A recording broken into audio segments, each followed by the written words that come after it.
Prophecy alert. The president of Venezuela rejected the Pope of Rome. Then this happened. The United States, headed by President Trump, is now fighting Vatican's war. January 10, 2026. The healing of the deadly wound of the Antichrist is almost completed, and this is the deeper prophetic issue. Revelation 13 verse 11.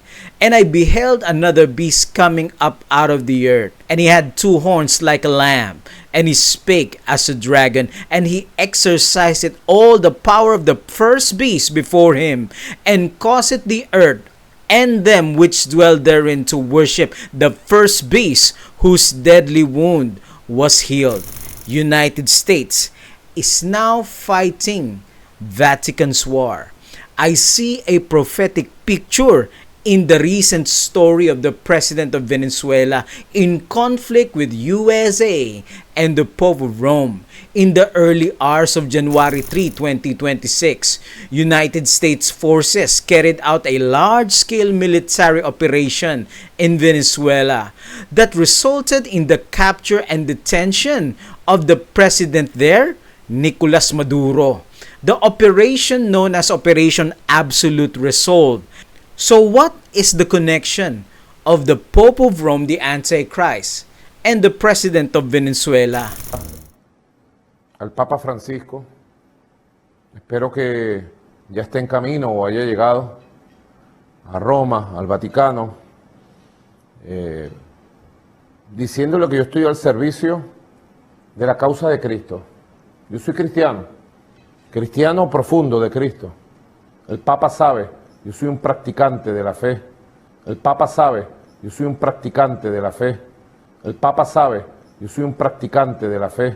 The mere fact a president of a country is in conflict with other nations, and he goes to the Antichrist, he goes to the Vatican to ask for help and intervention. It shows who is really in charge. It shows that the Vatican is now wielding similar power as it had between 538 AD and 1798, also known as the Dark Ages.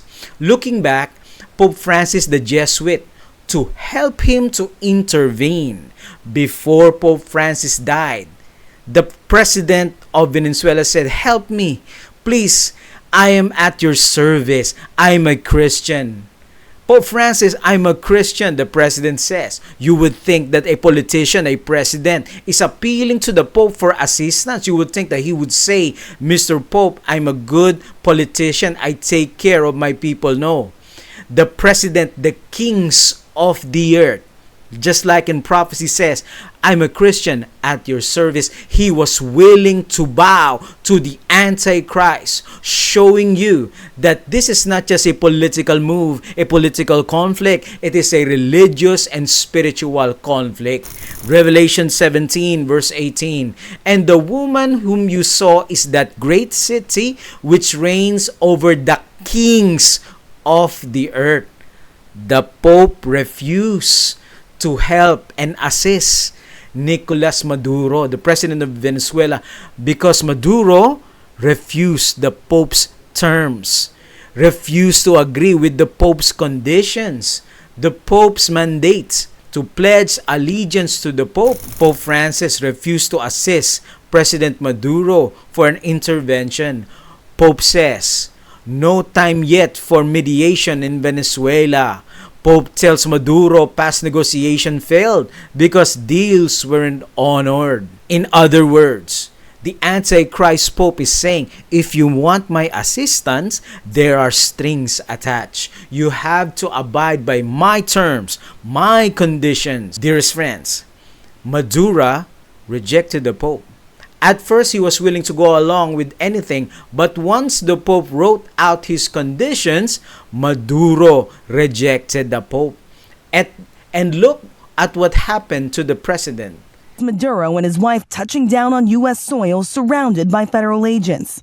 ABC News obtaining these images showing the ousted leader handcuffed on the tarmac in New York that ended with President Trump declaring the U.S. will now run Venezuela and seize control of its oil reserves, vowing to take a, quote, tremendous amount of wealth out of the ground. We're going to run the country until such time as we can do a safe, proper, and judicious transition. So we don't want to be involved with having somebody else get in, and we have the same situation that we had for the last long. It just amazes me, dear friends, how the Antichrist, Rome, and USA, the land beast, is one in movement and mission.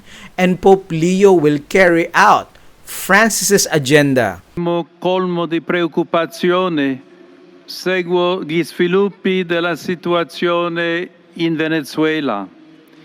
Il bene dell'amato popolo venezuelano deve prevalere sopra ogni altra considerazione e indurre a superare la violenza e intraprendere cammini di giustizia e di pace. Headline, October 7, 2025. Maduro asked Pope Leo XIV to help maintain peace in Venezuela. President Maduro asked the Antichrist to help him, but Pope Leo says it was too late because Pope Francis has decided already. Whenever the popes make statements, please, we want peace, stop the bombing, give us peace, reconciliation, they are really the ones pulling the proverbial string, the great puppet master, as they say. And whenever they say peace, sudden destruction comes along. And those who don't go along, they uproot by using secular powers, just like in the Dark Ages. And those who don't go along, the papacy used the United States to carry out her dirty work.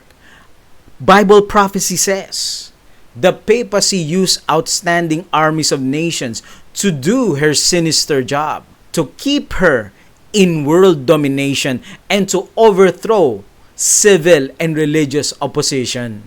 No nation in the world could achieve what America achieved yesterday, or frankly, in just a short period of time. All Venezuelan military capacities were rendered powerless as the men and women of our military, working with U.S. law enforcement, successfully captured Maduro in the dead of night. It was dark. The lights of Caracas were largely turned off. President Donald Trump stated, no nation in the world could achieve what America achieved.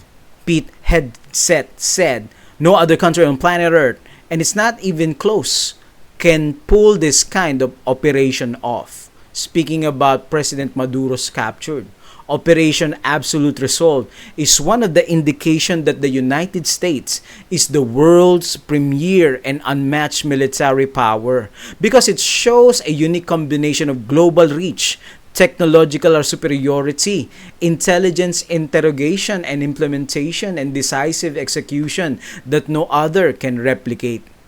Donald Trump and his administration, working alongside Christian nationalist advisors, Project 2025, have been implementing policies designed to restore American dominance through military expansion, economic strength, and the deliberate rebranding of Christianity in public life.